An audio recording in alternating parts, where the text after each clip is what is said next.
आप सभी को प्रेज द लॉर्ड।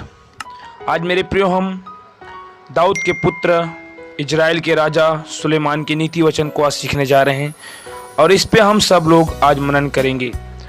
आइए आज का हमारा विषय देखेंगे, बुद्धि की बातें और नीति वचन का हमारे जीवनों में महत्व।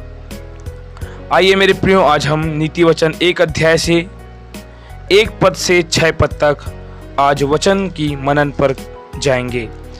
हालेलुया। सबसे पहले बताना चाहूँगा कि नीति वचन को दाऊद के पुत्र राजा सुलेमान ने लिखा है और यह शिक्षा हम सब के लिए बहुत ही लाभदायक है और हमारे परिवार के लिए, शिष्टाचार के लिए, संयम के लिए, जवानों के लिए, बुद्धि के लिए इत्यादि बातों के लिए ये नीति वचन को लिखा गया है।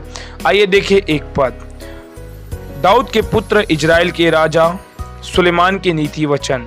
2 पद, इनके द्वारा पढ़ने वाला बुद्धि और शिक्षा प्राप्त करे और समझ की बातें समझे और काम करने में परिणता और धर्म, न्याय और निष्पक्षता को शिक्षा पाए। हालेलुया। यहाँ पे कहता है मेरे प्रियो, अगर हम नीति वचन को पढ़ते हैं तो इनके द्वारा पढ़ने वाला व्यक्ति बुद्धिमान और सही शिक्षा को प्राप्त करता है और उनमें समझ की बातें भी रहती है।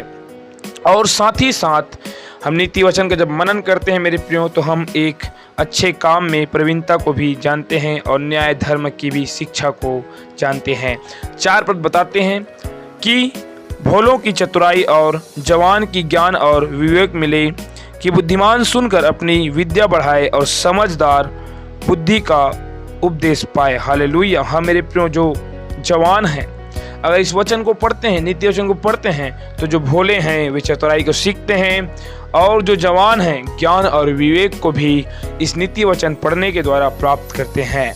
6 पद, जिससे वे नीति वचन को, दृष्टांत को और बुद्धिमानों के वचन और उनके रहस्यों को समझे। हालेलुया। हाँ मेरे प्रियो, अगर हम पढ़ते हैं मेरे प्रियो, तो ये वचन हमारे जीवनों में, हमारे जवान भाइयों के लिए, भोले लोगों के लिए, मूर्ख के लिए बुद्धि की बातें ठहरती है। तो प्रभु ये वचन के द्वारा आप सभी को आशीष